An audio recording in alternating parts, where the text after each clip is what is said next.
ਸਰਦਾਰ ਸਰਜੀਤ ਸਿੰਘ ਬਰਨਾਲੇ ਉਹਨਾਂ ਨੇ ਜੋ ਚੰਦ ਚਾੜੇ ਉਹ ਤਾਂ ਖਾਧੀ ਕੜੀ। ਹੁਣ ਗਗਨਜੀਤ ਸਿੰਘ ਬਰਨਾਲਾ ਪ੍ਰਗਟ ਹੋਏ ਨੇ, ਉਹ ਕਹਿੰਦੇ ਆ ਕਿ ਆਹ ਦੇਖੋ ਜੀ ਪਾਰਲੀਮੈਂਟ ਦੇ ਕਾਗਜ਼ ਬੜੀ ਅੰਗਰੇਜ਼ੀ ਜੀ, ਮਤਲਬ ਚਿੱਥ ਕੇ ਜਿਹੜੀ ਅੰਗਰੇਜ਼ੀ ਬੋਲਦੇ ਹੁੰਦੇ ਆ ਨਾ, ਉਹ ਅੰਗਰੇਜ਼ੀ ਬੋਲੀ ਆ। ਕਹਿੰਦਾ ਐ ਕਿਵੇਂ ਕੋਈ ਚੰਡੀਗੜ੍ਹ ਲੈ ਜੂ।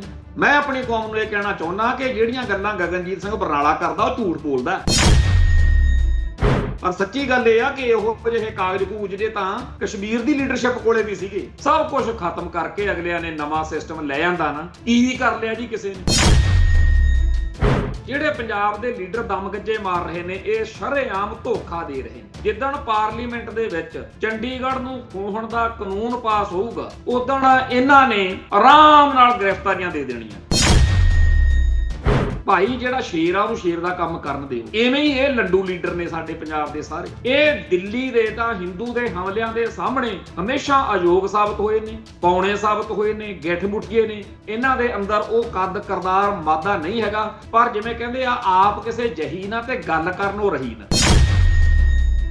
ਜਿਹੜੀਆਂ ਇਹ ਜਵਲੀਆਂ ਮਾਰਦੇ ਆ ਵੀ ਐ ਕੋਈ ਝੋਲੇ 'ਚ ਪਾ ਕੇ ਲੈ ਜੂ, ਭਾਈ ਨਾ ਤਾਂ ਉਹਨਾਂ ਨੇ ਝੋਲੇ 'ਚ ਪਾ ਕੇ ਲੈ ਕੇ ਜਾਣਾ, ਨਾ ਕੋਈ ਉੱਥੇ ਕ੍ਰੇਨ ਜਾਂ ਕੋਈ ਮਸ਼ੀਨ ਲਿਆ ਕੇ ਚੰਡੀਗੜ੍ਹ ਚੱਕ ਕੇ ਲੈ ਕੇ ਜਾਣਾ ਇਹਨੂੰ। ਉਹਨਾਂ ਨੇ ਤਾਂ ਇੱਕ ਕਾਨੂੰਨ ਬਣਾਉਣਾ। ਕਸ਼ਮੀਰ ਜਿਹੜਾ ਉੱਥੇ ਹੀ ਆ, ਕਸ਼ਮੀਰੀ ਵੀ ਉੱਥੇ ਹੀ ਨੇ, ਪਰ ਉੱਥੇ ਹਾਲਾਤ ਬਦਲ ਗਏ, ਨਿਜ਼ਾਮ ਬਦਲ ਗਿਆ। ਉਵੇਂ ਹੀ ਸਾਡੇ ਚੰਡੀਗੜ੍ਹ ਦਾ ਹੋ ਸਕਦਾ, ਉਵੇਂ ਸਾਡੇ ਪੂਰੇ ਪੰਜਾਬ ਦਾ ਹੋ ਸਕਦਾ। ਅੱਜ ਅਸੀਂ ਉਹਨਾਂ ਦੇ ਮਥਾਜ ਆ, ਆਪਦੇ ਲੀਡਰਾਂ ਦੀਆਂ ਜਿਹੜੀਆਂ ਸਿਆਣਪਾਂ ਘੋਟਣ ਕਰਕੇ ਜਿਹੜੀ ਕੌਮ ਕਿਸੇ ਵੇਲੇ ਇੱਥੇ ਰੁਲਦੀ ਫਿਰਦੀ ਰਹੀ। ਸਾਡੀ ਕੌਮ ਦੇ ਵਿੱਚ ਜਿਹੜੇ ਸਿੱਖਾਂ ਨੇ ਭਾਰਤ ਮਾਤਾ ਨੂੰ ਮੱਥਾ ਟੇਕਿਆ ਹੋਇਆ, ਉਹ ਸਾਡੀ ਕੌਮ ਦੀ ਵੱਡੀ ਨਸਲਕੁਸ਼ੀ ਦਾ ਇੱਕ ਤਰੀਕੇ ਨਾਲ ਤਿਆਰੀ ਕਰਵਾ ਰਹੇ। ਸੋ ਇਸ ਕੌਮ ਦੇ ਆਗੂ ਜਿਹੜੇ ਨੇ, ਇਸ ਕੌਮ ਦੀ ਆਵਾਮ ਨੂੰ, ਸਿੱਖ ਜਗਤ ਨੂੰ ਗੁੰਮਰਾਹ ਕਰਦੇ ਨੇ। ਉਸ ਮੁਲਕ ਦਾ, ਉਸ ਢਾਂਚੇ ਦਾ, ਉਸ ਨਿਜ਼ਾਮ ਦਾ, ਉਸ ਫਿਤਰਤ ਦਾ ਗੁਲਾਮ ਬਣਾਉਂਦੇ ਨੇ, ਮਥਾਜ ਬਣਾਉਂਦੇ ਨੇ, ਜਿਹਨੇ ਕੋਈ ਉਹਨਾਂ ਪਰਦਾ ਨਹੀਂ ਰੱਖਿਆ ਹੋਇਆ। 84 ਉੱਤੇ ਪ੍ਰੋਗਰਾਮ ਖਬਰ ਦੀ ਖਬਰ ਦੇਖ ਰਹੇ ਸਾਰੇ ਦਰਸ਼ਕਾਂ ਨੂੰ ਮੈਂ ਸਰਬਜੀਤ ਸਿੰਘ ਘੁਮਾਣ ਫਤਿਹ ਅਰਜ ਕਰਦਾ ਜੀ। ਵਾਹਿਗੁਰੂ ਜੀ ਕਾ ਖਾਲਸਾ, ਵਾਹਿਗੁਰੂ ਜੀ ਕੀ ਫਤਿਹ। ਪਹਿਲਾਂ ਆਪਾਂ ਥੋੜਾ ਜਿਹਾ ਟਾਈਮ ਜਿਹੜੀ ਕਰੰਟ ਇਸ ਮੌਕੇ ਦੀ ਖਬਰ ਆ ਕੋਈ ਉਹ ਤੇ ਚਰਚਾ ਕਰਾਂਗੇ। ਬਾਅਦ ਵਿੱਚ 9ਵੇਂ ਪਾਤਸ਼ਾਹ ਦੀ ਸ਼ਹੀਦੀ ਸ਼ਤਾਬਦੀ ਦੇ ਸੰਬੰਧ ਵਿੱਚ ਵੀ ਗੱਲ ਕਰਾਂਗੇ।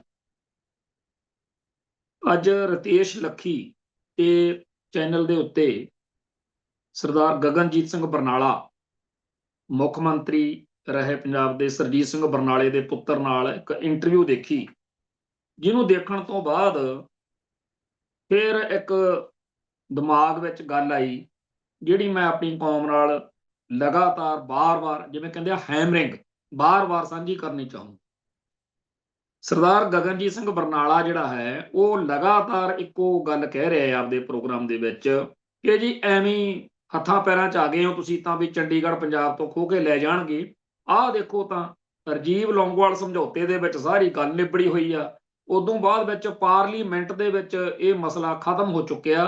ਹੁਣ ਤਾਂ ਸਿਰਫ ਗੱਲ ਜਦੋਂ ਅਗਾਂਹ ਕਿਤੇ ਹੋਣੀ ਹੋਵੇ ਤਾਂ ਚੰਡੀਗੜ੍ਹ ਦੇ ਬਦਲੇ 'ਚ ਜਿਹੜੇ ਇੰਨੇ ਪਿੰਡ ਜਾਂ ਇੰਨੀ ਧਰਤੀ ਦੇਣੀ ਆ, ਉਹਦੀ ਕਦੇ ਗੱਲ ਹੋ ਸਕਦੀ ਆ। ਬਾਕੀ ਗੱਲਾਂ ਭੁੱਲ ਜਾਓ, ਉਹ ਤਾਂ ਜੀ ਸਾਡੇ ਲੌਂਗੋਵਾਲ ਵਾਲੇ ਸਮਝੌਤੇ 'ਚ ਬਸ ਮੌਜਾਂ ਲੱਗ ਚੁੱਕੀਆਂ ਨੇ ਜੀ, ਏਦਾਂ ਤੇ ਓਦਾਂ, ਤੇ ਐਵੇਂ ਹੀ ਮਤਲਬ ਤੁਸੀਂ ਫਿਕਰ ਕਰ ਗਏ ਹੋ। ਜਦ ਆਪਾਂ ਕੱਲ ਵੀ ਗੱਲ ਕੀਤੀ ਸੀ ਬਈ ਇਹ ਜਿਹੜੀ ਗੱਲ ਉਹਨਾਂ ਦੀ ਫਿਤਰਤ ਆ ਧੋਖਾ ਦੇਣ ਦੀ, ਉਹ ਫਿਤਰਤ ਸਦਾਵਾ ਸਦੀਵੀ ਆ। ਤੇ ਧੰਨ ਦੇ ਨੇ ਉਹ ਆਗੂ ਜਾਂ ਕੌਮਾਂ ਜਾਂ ਲੋਕ ਜਿਹੜੇ ਉਸ ਫਿਤਰਤ ਨੂੰ ਬਾਰ-ਬਾਰ ਦੇਖਣ ਤੋਂ ਬਾਅਦ ਫਿਰ ਉਹਦੇ ਤੇ ਯਕੀਨ ਕਰੀ ਜਾਣ। ਸੱਪ ਜਿਹੜਾ ਹੈ, ਉਹ ਸਾਰੇ ਸੱਪ ਜ਼ਹਿਰੀਲੇ ਨਹੀਂ ਹੁੰਦੇ, ਪਰ ਸੱਪ ਦੀ ਇੱਕ ਸਾਡੇ ਆਮ ਲੋਕਾਂ ਦੇ ਵਿੱਚ ਉਹਦੀ ਫਿਤਰਤ ਬਾਰੇ ਜਿਹੜੀ ਵਿਚਾਰ ਪ੍ਰਚਲਿਤ ਆ ਕਿ ਇਹ ਡੰਗ ਮਾਰਦਾ ਹੁੰਦਾ, ਬੰਦਾ ਮਰ ਜਾਂਦਾ ਹੁੰਦਾ। ਤੇ ਹਰੇਕ ਬੰਦਾ ਸੱਪ ਤੋਂ ਡਰਦਾ, ਸੱਪ ਤੋਂ ਬਚਦਾ। ਜਦੋਂ ਸੱਪ ਕਿਤੇ ਦਿਖੇ ਤਾਂ ਬੰਦਾ ਜਾਂ ਤਾਂ ਆਪ ਪਰਾਂ ਭੱਜਦਾ ਜਾਂ ਸੱਪ ਨੂੰ ਪਰਾਂ ਭਜਾਉਂਦਾ। ਤੇ ਜਿਹੜਾ ਬੰਦਾ ਕਦੇ ਵੀ ਨਹੀਂ ਨਹੀਂ ਸੱਪ ਦਾ ਕੁਝ ਵੀ ਨਹੀਂ ਕਹਿੰਦਾ ਹੁੰਦਾ, ਉਹ ਕਈ ਵਾਰੀ ਉਹਨੂੰ ਜ਼ਿਆਦਾ ਲਾਈਟਲੀ ਲੈ ਜਾਂਦਾ। ਸੋਸ਼ਲ ਮੀਡੀਆ ਦੇ ਉੱਤੇ ਕਈ ਇਹੋ ਜਿਹੇ ਦੇਖੀਦੇ ਆ ਜਿਹੜੇ ਇਹ ਦਿਖਾਵਾ ਕਰਨ ਬਹਿ ਜਾਂਦੇ ਆ ਕਿ ਸੱਪ ਕੋਈ ਜ਼ਹਿਰੀਲੇ ਨਹੀਂ ਹੁੰਦੇ, ਜੇ ਜ਼ਹਿਰੀਲੇ ਹੋਣ ਵੀ ਤਾਂ ਮੈਂ ਉਹਨਾਂ ਨੂੰ ਫੜ ਲੈਣਾ। ਤੇ ਕਈਆਂ ਦੀਆਂ ਵੀਡੀਓਜ਼ ਇੱਥੇ ਤੁਰੀਆਂ ਫਿਰਦੀਆਂ ਜਿਨ੍ਹਾਂ ਨੂੰ ਡੰਗ ਮਾਰਿਆ, ਤੇ ਕਈ ਵਾਰ ਖਬਰ ਇਹ ਵੀ ਆਉਂਦੀ ਆ ਵੀ ਉਹ ਡੰਗ ਦੇ ਨਾਲ ਇਸ ਧਰਤੀ ਨੂੰ, ਮਾਤ ਲੋਕ ਨੂੰ ਛੱਡ ਕੇ ਤੁਰ ਗਏ। ਸੋ ਜਿਵੇਂ ਸੱਪ ਦੀ ਫਿਤਰਤ ਆ ਉਵੇਂ ਹੀ ਇਸ ਧਰਤੀ ਉੱਤੇ ਬੜਿਆਂ ਲੋਕਾਂ ਦੀ ਵੀ ਫਿਤਰਤ ਹੁੰਦੀ ਆ, ਬੜੀਆਂ ਕੌਮਾਂ ਦੀ ਫਿਤਰਤ ਹੁੰਦੀ ਆ। ਸਾਡੀ ਕੌਮ ਦੀ ਫਿਤਰਤ ਸਾਡੇ ਅਨੁਸਾਰ ਲੋਕ ਦੇਖਦੇ ਆ ਕਿ ਸਿੱਖ ਐ ਹੁੰਦੇ ਆ, ਸਿੱਖਾਂ ਦੇ ਆਹ ਗੁਣ ਹੁੰਦੇ ਆ, ਸਿੱਖ ਆਹ ਨਹੀਂ ਕਰ ਸਕਦੇ, ਸਿੱਖ ਉਹ ਨਹੀਂ ਕਰ ਸਕਦੇ, ਸਿੱਖ ਆਹ ਲਾਜ਼ਮੀ ਕਰਦੇ ਆ। ਇਵੇਂ ਹੀ ਇੱਕ ਫਿਤਰਤ ਜਿਹੜੀ ਆ, ਜਿਹਨੂੰ ਆਰੀਅਨ ਨਸਲ ਕਹਿੰਦੇ ਹੋ, ਜਿਹਨੂੰ ਬ੍ਰਾਹਮਣਵਾਦ ਕਹਿੰਦੇ ਹੋ, ਜਿਹਨੂੰ ਸਨਾਤਨ ਕਹਿੰਦੇ ਹੋ, ਜਿਹਨੂੰ ਆਰੀਆ ਸਮਾਜ, ਨਾਂ ਬੜੇ ਵਧੀਆ ਵਧੀਆ ਰੱਖ ਲੈਂਦੇ ਹੁੰਦੇ ਆ ਲੋਕ। ਜਿਵੇਂ ਠੱਗ ਜਿਹੜਾ ਹੁੰਦਾ, ਠੱਗ ਉਹ ਨਾਂ ਬੜੇ ਵਧੀਆ ਵਧੀਆ ਰੱਖ ਸਕਦਾ, ਪਹਿਰਾਵੇ ਬੜੇ ਵਧੀਆ ਪਾ ਸਕਦਾ, ਪਰ ਨਾਂ ਅਤੇ ਪਹਿਰਾਵਾ ਬਦਲਣ ਨਾਲ ਕੀ ਫਰਕ ਪੈਂਦਾ ਜੇ ਅੰਦਰ ਤੁਹਾਡੇ ਉਹੀ ਕੁਛ ਆ ਵੀ ਲੋਕਾਂ ਨੂੰ ਕਿਵੇਂ ਲੁੱਟਣਾ।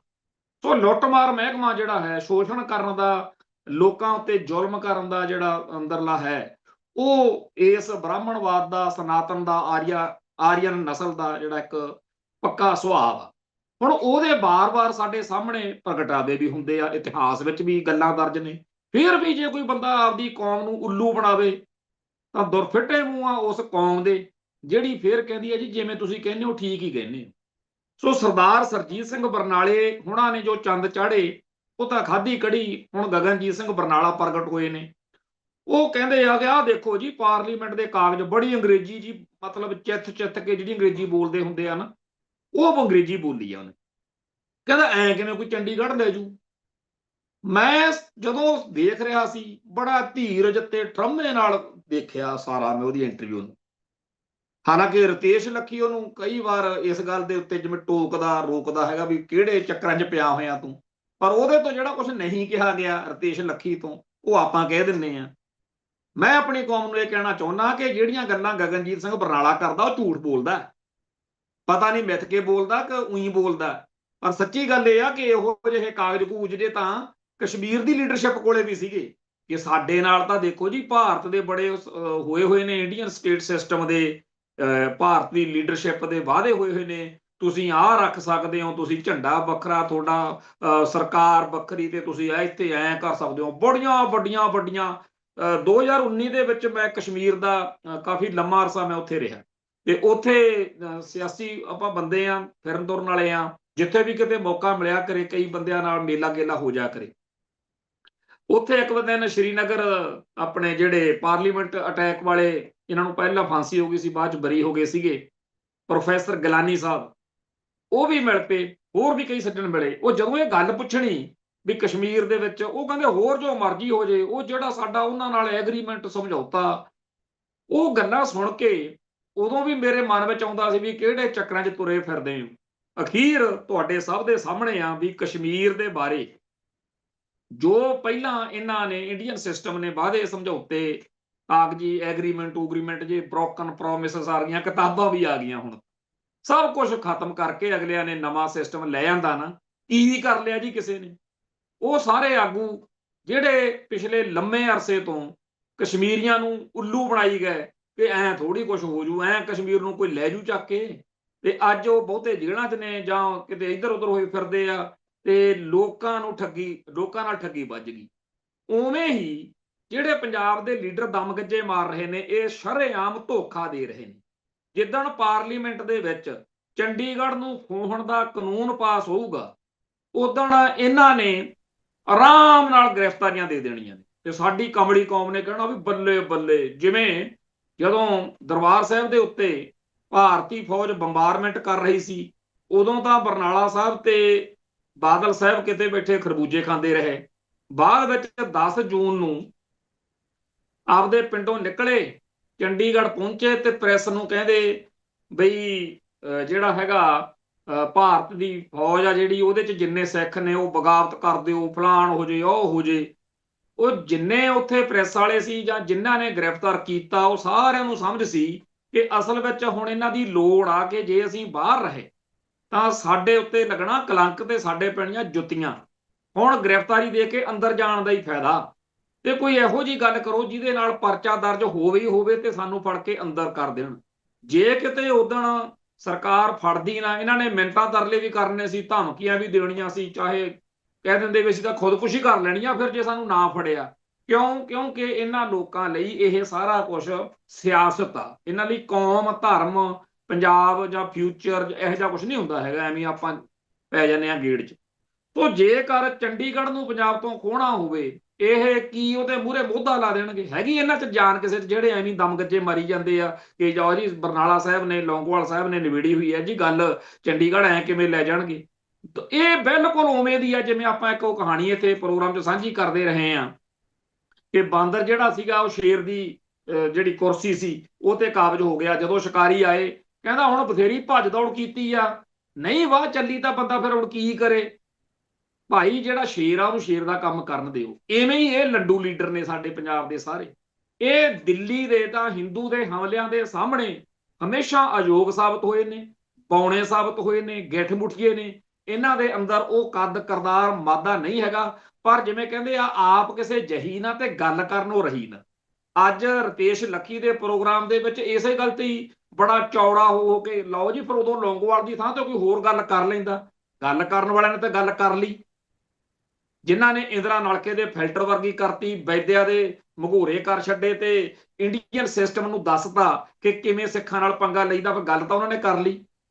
ਆਹ ਕਿਹੜੀ ਗੱਲ ਹੋਈ ਵੀ ਤੁਸੀਂ ਜਿਹੜੀ ਧਿਰ ਨੇ ਸ਼ਰੇਆਮ ਕਿਹਾ ਹੋਵੇ ਕਿ ਜਦੋਂ ਵੱਡੇ ਧਰਤੀ ਜਿਹੜੀ ਆ, ਜਦੋਂ ਵੱਡਾ ਦਰਖਤ ਡਿੱਗਦਾ ਤੇ ਵੱਡੇ ਦਰਖਤ ਵਾਲਿਆਂ ਦੇ ਨਾਲ ਤੁਸੀਂ ਬਹਿ ਕੇ ਰਸਗੁੱਲੇ ਖਾਣ ਲੱਗ ਗਏ ਉੱਥੇ। ਸੋ ਜਿਹੜੀ ਸੱਚਾਈ ਆ ਉਹ ਇਹ ਹੈ ਕਿ ਇਹ ਜਿਹੜੀ ਲੀਡਰਸ਼ਿਪ ਆ ਇਹ ਬਾਂਦਰ ਵਾਂਗੂ ਤੁਹਾਨੂੰ ਬਾਅਦ ਚ ਇਹ ਤਾਂ ਕਹਿ ਸਕਦੀ ਆ ਵੀ ਬਥੇਰੀ ਭੱਜ ਦੌੜ ਕੀਤੀ ਜਦੋਂ ਸਾਨੂੰ ਫੜ ਕੇ ਅੰਦਰ ਹੀ ਕਰਤਾ। ਸੋ ਇਹ ਫੜ ਕੇ ਅੰਦਰ ਹੋਣ ਨੂੰ ਤਿਆਰ ਨੇ। ਜਿਹੜੇ ਚੰਡੀਗੜ੍ਹ ਨੂੰ ਜਿੱਦਣ ਉਹਨਾਂ ਨੇ ਖੋਹਣਾ ਹੋਵੇ ਇਹ ਵਿਚਾਲੇ ਕੱਖ ਨਹੀਂ ਜੇ ਕਰਨ ਜੋਗੇ। ਜਿਹੜੀਆਂ ਇਹ ਜਵਲੀਆਂ ਮਾਰਦੇ ਆ ਵੀ ਐ ਕੋਈ ਝੋਲੇ 'ਚ ਪਾ ਕੇ ਲੈ ਜੂ, ਭਾਈ ਨਾ ਤਾਂ ਉਹਨਾਂ ਨੇ ਝੋਲੇ 'ਚ ਪਾ ਕੇ ਲੈ ਕੇ ਜਾਣਾ, ਨਾ ਕੋਈ ਉੱਥੇ ਕ੍ਰੇਨ ਜਾਂ ਕੋਈ ਮਸ਼ੀਨ ਲਿਆ ਕੇ ਚੰਡੀਗੜ੍ਹ ਚੱਕ ਕੇ ਲੈ ਕੇ ਜਾਣਾ ਇਹਨੂੰ। ਉਹਨਾਂ ਨੇ ਤਾਂ ਇੱਕ ਕਾਨੂੰਨ ਬਣਾਉਣਾ। ਕਸ਼ਮੀਰ ਜਿਹੜਾ ਉੱਥੇ ਹੀ ਆ, ਕਸ਼ਮੀਰੀ ਵੀ ਉੱਥੇ ਹੀ ਨੇ, ਪਰ ਉੱਥੇ ਹਾਲਾਤ ਬਦਲ ਗਏ, ਨਿਜ਼ਾਮ ਬਦਲ ਗਿਆ। ਉਵੇਂ ਹੀ ਸਾਡੇ ਚੰਡੀਗੜ੍ਹ ਦਾ ਹੋ ਸਕਦਾ, ਉਵੇਂ ਸਾਡੇ ਪੂਰੇ ਪੰਜਾਬ ਦਾ ਹੋ ਸਕਦਾ। ਭਾਰਤ ਦੀ ਪਾਰਲੀਮੈਂਟ ਦੇ ਵਿੱਚ ਪਹਿਲੀ ਗੱਲ ਤਾਂ 13 ਤੋਂ ਵੱਧ ਅਸੀਂ ਕਿਤੇ ਜਾਂਦੇ ਨਹੀਂ। ਜਿਹੜੇ ਪੰਜਾਬ ਦੇ ਮੈਂਬਰ ਪਾਰਲੀਮੈਂਟ ਨੇ 13 ਦੇ ਵਿੱਚੋਂ 13 ਦੇ 13 ਇੱਕ ਪੰਥ ਨਾਲ ਜਾਂ ਕੌਮ ਨਾਲ ਜਾਂ ਇੱਕ ਸੋਚ ਵਾਲੇ ਵੀ ਨਹੀਂ ਕਦੇ ਹੁੰਦੇ। ਜੇ ਆਪਾਂ ਉਹੀ ਝੂਠ ਝਾੜ ਜਾ ਬੋਲ ਕੇ ਗਿਣਨਾ ਹੋਵੇ ਵੀ ਪੰਜਾਬ ਤੋਂ ਬਾਹਰੋਂ, ਤਾਂ 20 ਤੋਂ ਵੱਧ ਕਦੇ ਪੱਗਾਂ ਦਾੜੇ ਵਾਲੇ ਪੰਜਾਬ 'ਚ ਉੱਥੇ ਪਾਰਲੀਮੈਂਟ 'ਚ ਨਹੀਂ ਹੋ ਸਕਦੇ। 20 ਦੇ 20 ਜਿੰਨਾ ਮਰਜ਼ੀ ਚੀਖ ਪੁਕਾਰ ਕਰੀ ਜਾਣ ਅਗਲੇ ਸੁਣਦੇ ਆ, ਬਹੁ ਗਿਣਤੀ ਉਹਨਾਂ ਦੀ ਆ। 1947 ਤੋਂ ਪਹਿਲਾਂ ਕੁਝ ਕਹਾਣੀ ਹੋਰ ਸੀ, ਹੁਣ ਤਾਂ ਉਹਨਾਂ ਦੀ ਤੂਤੀ ਬੋਲਦੀ ਆ। ਉਹ ਸ਼ਰੇਆਮ ਕਹਿੰਦੇ ਨੇ ਵੀ 2 ਘੰਟੇ ਛੱਡੋ ਚਾਹੇ 4 ਘੰਟੇ ਇੱਥੇ ਰੰਡੀ ਰੋਣਾ ਪਾਈ ਚੱਲੋ, ਤੁਹਾਡੀ ਕੋਈ ਨਹੀਂ ਇੱਥੇ ਸੁਣਵਾਈ ਤਾਂ ਅਸੀਂ ਤਾਂ ਆਪ। ਹਾਂ ਇੰਨੀ ਕੁ ਗੱਲ ਹੈਗੀ ਆ ਕਿ ਸਾਡੇ ਬੰਦੇ ਬਾਅਦ ਚ ਆ ਕੇ ਆਪਦੇ ਲੋਕਾਂ ਕੋਲੇ ਪੂਰੀ ਐਨ ਵੀਡੀਓ ਬਣਾ ਕੇ ਦਿਖਾ ਸਕਦੇ ਆ ਵੀ ਆਹ ਦੇਖੋ ਫਿਰ ਚੱਕ ਤੇ ਨਾ ਸਾਡੇ ਲੀਡਰ ਨੇ ਫੱਟੇ ਉੱਥੇ ਪਾਰਲੀਮੈਂਟ 'ਚ। ਇੱਥੇ ਸਾਡਾ ਇੱਕ ਰਿਸ਼ਤੇਦਾਰ ਸੀ, ਉਹ ਪਿੱਛੇ ਜੇ ਮੇਰੇ ਨਾਲ ਬਹਿਸਣ ਲੱਗ ਗਿਆ, ਕਹਿੰਦਾ ਜੀ ਪਾਰਲੀਮੈਂਟ ਦੇ ਵਿੱਚ ਫਿਰ ਜਾਣਾ ਤਾਂ ਚਾਹੀਦਾ ਨਾ ਜੀ, ਉੱਥੇ ਆਪਦੀ ਕੌਮ ਦੀ ਗੱਲ ਤਾਂ ਕਰੋ। ਔਰ ਮੈਂ ਕਿਹਾ ਆਹ ਦੇਖੋ, ਆਹ ਲਓ ਜੀ ਮਾਨ ਸਾਹਿਬ ਦੀ, ਆਹ ਲਓ ਸਰਬਜੀਤ ਸਿੰਘ ਦੀ ਸਟੇਟਮੈਂਟ ਵੀ ਉਹ ਕਹਿੰਦੇ ਸਾਨੂੰ ਉੱਥੇ ਟਾਈਮ ਹੀ ਨਹੀਂ ਦਿੰਦੇ। ਕਹਿੰਦਾ ਵੀ ਟਾਈਮ ਤਾਂ ਫਿਰ ਲੈਣਾ ਪੈਂਦਾ ਹੁੰਦਾ, ਦੇਖੋ ਜੀ ਐ ਤੇ ਉਹ। ਮੈਂ ਕਿਹਾ ਭਰਾਵਾ ਤੁਹਾਨੂੰ ਕੌਣ ਸਮਝਾ ਸਕਦਾ। ਸੋ ਭਾਰਤ ਦੀ ਪਾਰਲੀਮੈਂਟ ਦੇ ਵਿੱਚ ਕਿਸੇ ਵੀ ਘੱਟ ਗਿਣਤੀ ਦੀ ਵੈਸੇ ਤਾਂ ਸੁਣਵਾਈ ਨਹੀਂ, ਪਰ ਸਿੱਖਾਂ ਦੀ ਤਾਂ ਬਿਲਕੁਲ ਹੀ ਨਹੀਂ। ਉਹ ਕਹਿੰਦੇ ਵੀ ਜਿੰਨਾ ਟਾਈਮ ਤੁਸੀਂ ਬਾਦਲਕਿਆਂ ਦੇ ਰਾਹੀਂ ਆਓਗੇ ਤਾਂ ਮਾੜੀ ਮੋਟੀ ਹੋ ਜੂ, ਨਹੀਂ ਤਾਂ ਉਹਨਾਂ ਦੀ ਵੀ ਨਹੀਂ ਹੋਣੀ। ਹੁਣ ਤਾਂ ਉਹਨਾਂ ਨਾਲ ਵੀ ਜਿਵੇਂ ਕਹਿੰਦੇ ਆ ਵੀ ਸਿਆਸੀ ਤੌਰ ਦੇ ਉੱਤੇ ਇਸ ਵੇਲੇ ਜੋ ਹਾਲਾਤ ਨੇ, ਕੁੱਲ ਮਿਲਾ ਕੇ ਜਿਹੜਾ ਉਹ 1947 ਤੋਂ ਬਾਅਦ ਉਹਨਾਂ ਨੇ ਕਿਹਾ ਸੀ ਨਾ ਵੀ ਸਿੱਖਾਂ ਨੂੰ ਅਕਲ ਟਿਕਾਣੇ ਲਿਆ ਦਿਓ ਇੱਕ ਵਾਰੀ, ਵੀ ਇਸ ਮੁਲਕ ਵਿੱਚ ਉਹਨਾਂ ਦੀ ਹੈਸੀਅਤ ਕੀ ਹੈ। ਸੋ ਸਿੱਖਾਂ ਦੀ ਕੋਈ ਸੁਣਵਾਈ ਨਹੀਂ। ਜਿਸ ਸਿੱਖ ਕੌਮ ਦੀਆਂ ਧੁੰਮਾਂ, ਜਿਹਦੇ ਆਗੂਆਂ ਦੀਆਂ ਧੁੰਮਾਂ ਵਰਲਡ ਲੈਵਲ ਤੇ ਪਈਆਂ ਹੋਈਆਂ ਨੇ, ਜਿਨ੍ਹਾਂ ਦੇ ਵੱਡੇ ਵੱਡੇ ਆਗੂ, ਜਿਨ੍ਹਾਂ ਦਾ ਇਤਿਹਾਸ ਦੁਨੀਆ ਨੂੰ ਲੀਡ ਕਰਨ ਜੋਗਾ, ਸਾਡੇ ਗੁਰੂ ਗ੍ਰੰਥ ਸਾਹਿਬ ਦੇ ਬਾਰੇ, ਸਾਡੇ ਗੁਰੂ ਬਾਰੇ ਦੁਨੀਆ ਕਹਿੰਦੀ ਆ ਕਿ ਆਉਣ ਵਾਲੇ ਯੁੱਗ ਦਾ ਜਿਹੜਾ ਅਗਵਾਈ ਕਰਨ ਵਾਲਾ ਗੁਰੂ ਗ੍ਰੰਥ ਸਾਹਿਬ ਹੀ ਹੋਏਗਾ। ਉਹ ਸਾਰੇ ਕਾਸੇ ਦੇ ਬਾਵਜੂਦ ਅੱਜ ਅਸੀਂ ਉਹਨਾਂ ਦੇ ਮਥਾਜ ਆ, ਆਪਦੇ ਲੀਡਰਾਂ ਦੀਆਂ ਜਿਹੜੀਆਂ ਸਿਆਣਪਾਂ ਘੋਟਣ ਕਰਕੇ। ਜਿਹੜੀ ਕੌਮ ਕਿਸੇ ਵੇਲੇ ਇੱਥੇ ਰੁਲਦੀ ਫਿਰਦੀ ਰਹੀ, ਆਪਾਂ ਕਹੀ ਚੱਲੋ ਵੀ ਉਹ ਗਾਂਧੀ ਨੰਗਾ ਰਹਿੰਦਾ ਸੀ, ਆਪਾਂ ਕਹੀ ਚੱਲੋ ਵੀ ਉਹਨਾਂ ਦੇ ਇਤਿਹਾਸ ਵਿੱਚ ਝੂਠ ਆ, ਉਹਨਾਂ ਦੇ ਹਿੰਦੂਇਜ਼ਮ ਧਰਮ ਜਾਂ ਕਲੰਕ, ਕਹੀ ਚੱਲੋ। ਅਗਲਿਆਂ ਦੀ ਤੂਤੀ ਬੋਲਦੀ ਹੈ ਜੀ। ਅਗਲਿਆਂ ਦਾ ਉਹ ਜਿਵੇਂ ਪੰਜਾਬੀ ਦਾ ਇੱਕ ਗਾਣਾ, ਬਈ ਮਿੱਤਰਾਂ ਦਾ ਦੁੱਧ ਨਾ ਵਿਕੇ ਤੇਰਾ ਵਿਕਦਾ ਧਨ ਪੁਰੇ ਪਾਣੀ। ਅਗਲਿਆਂ ਦਾ ਗਾਂ ਦਾ ਮੂਤ ਵੀ ਦੁਨੀਆ ਦੇ ਵਿੱਚ ਅਗਲੇ ਕਹਿੰਦੇ ਯਾਰ ਉਹ ਇਸਦਾ ਪੀਣਾ, ਸਾਰੀ ਦੁਨੀਆ ਹੱਸਦੀ ਆ, ਉਹ ਕਹਿੰਦੇ ਹੱਸੀ ਚੱਲੋ। ਸੋ ਜਿਹੜੀ ਕੌਮ ਨਾਲ ਤੁਹਾਡਾ ਵਾਹ ਪਿਆ ਹੋਇਆ, ਉਹਦੀ ਹਕੀਕਤ ਨੂੰ ਸਮਝੇ ਬਗੈਰ ਐਵੇਂ ਆਪਦੇ ਕੋਲੋਂ ਆਪਦੀ ਕੌਮ ਨੂੰ ਬੇਵਕੂਫ ਬਣਾਈ ਜਾਣਾ।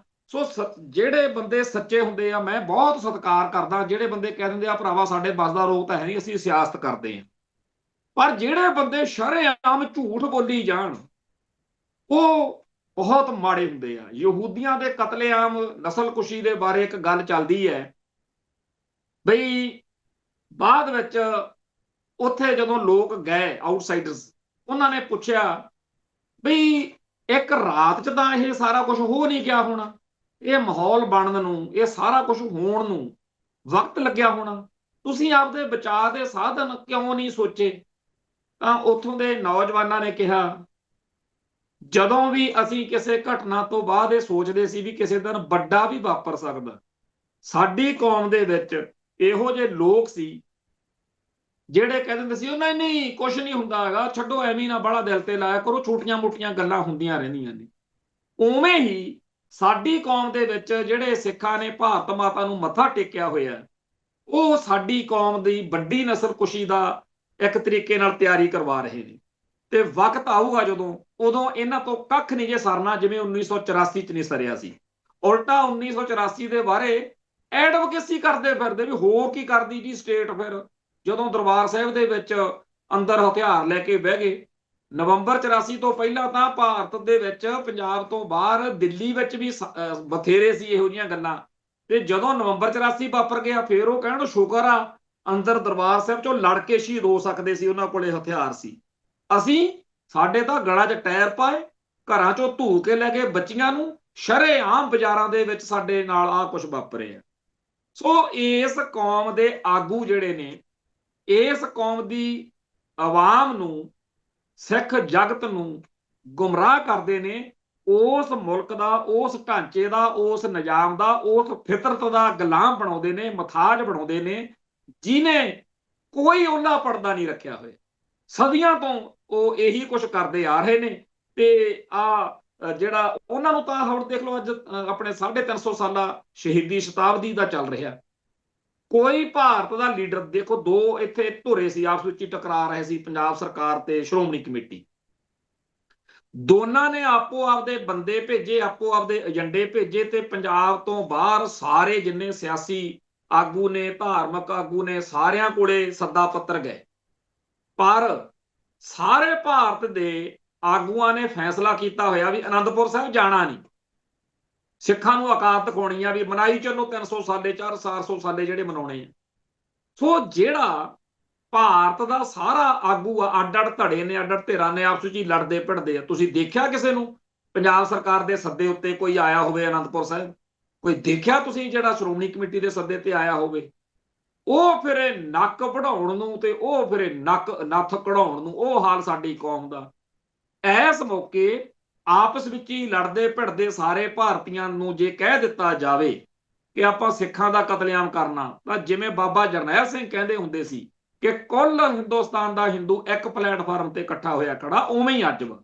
ਹਾਂ, ਸਾਡੀਆਂ ਜਿਹੜੀਆਂ ਜਵਲੀਆਂ ਨੇ, ਸਾਡੀਆਂ ਬੇਵਕੂਫੀਆਂ ਨੇ, ਅਸੀਂ ਉਹ ਸੱਚ ਨੂੰ ਮੰਨਣ ਤੋਂ ਇਨਕਾਰੀ ਆ, ਉਹ ਗੱਲ ਵੱਖਰੀ ਆ। ਹਾਲਾਤ ਤਾਂ ਇਹ ਨੇ ਕਿ ਜਿਹੜੇ ਸਿੱਖ ਨੂੰ ਭਾਰਤੀ ਨਿਜ਼ਾਮ ਤੋਂ ਕੋਈ ਸਮੱਸਿਆ ਨਹੀਂ, ਤੇ ਜਿਹੜੇ ਭਾਰਤੀ ਨਿਜ਼ਾਮ ਨੂੰ, ਜਿਹੜੇ ਸਿੱਖਾਂ ਤੋਂ ਕੋਈ ਸਮੱਸਿਆ ਨਹੀਂ, ਅਸਲ ਵਿੱਚ ਸਮੱਸਿਆ ਦੀ ਜੜ ਉਹ ਨੇ। ਜਿਹੜੇ ਸਿੱਖ ਇਹ ਕਹਿੰਦੇ ਆ ਨਾ ਕਿ ਆ ਜਿਹੜੇ ਪਵਾੜੇ ਪਾਊ ਸਿੱਖ ਨੇ, ਆ ਜਿਹੜੇ ਨਿੱਤ ਸਿੱਖੀ ਅਤੇ ਸਿੱਖਾਂ ਉੱਤੇ, ਪੰਜਾਬ ਉੱਤੇ, ਪੰਥ ਉੱਤੇ ਹਮਲਿਆਂ ਦੀ, ਖਤਰਿਆਂ ਦੀ ਪੈਨਿਕ ਬਟਨ ਦੱਬਣ ਵਾਲੀ ਜਿਹੜੀ ਇਹ ਧਿਰ ਵਾ, ਇਹ ਬੜੇ ਮਾੜੇ ਆ। ਜੇ ਕਿਤੇ ਇਹ ਨਾ ਹੋਣ ਨਾ, ਅਸੀਂ ਤਾਂ ਹਿੰਦੂ ਨਾਲ ਤੇ ਇੰਡੀਆ ਨਾਲ ਬੜੇ ਸੋਹਣੇ ਰਹਿ ਸਕਦੇ ਆ।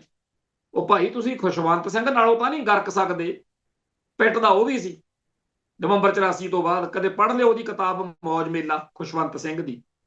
ਇਤਿਹਾਸ ਵਿੱਚ ਸਭ ਤੋਂ ਵੱਧ ਲਾਹਣਤਾਂ ਉਹਨਾਂ ਨੂੰ ਪੈਣੀਆਂ ਨੇ ਜਿਹੜੇ ਪੰਥ ਨੂੰ, ਕੌਮ ਨੂੰ ਸਮਰਪਿਤ ਸਿੱਖਾਂ ਨੂੰ ਇਸ ਵੇਲੇ ਪੁਆੜੇ ਪਾਉ ਸਮਝਦੇ ਨੇ ਤੇ ਆਪਦੇ ਆਪ ਨੂੰ ਬੀਬੇ ਤੇ ਸਾਊ ਤੇ ਵਧੀਆ। ਤੇ ਅਸੀਂ ਤਾਂ ਹੁਣ ਵਧੀਆ ਸਿੱਖ ਕੌਣ ਆ ਇੰਡੀਆ ਲਈ ਜਾਂ ਹਿੰਦੂ ਲਈ?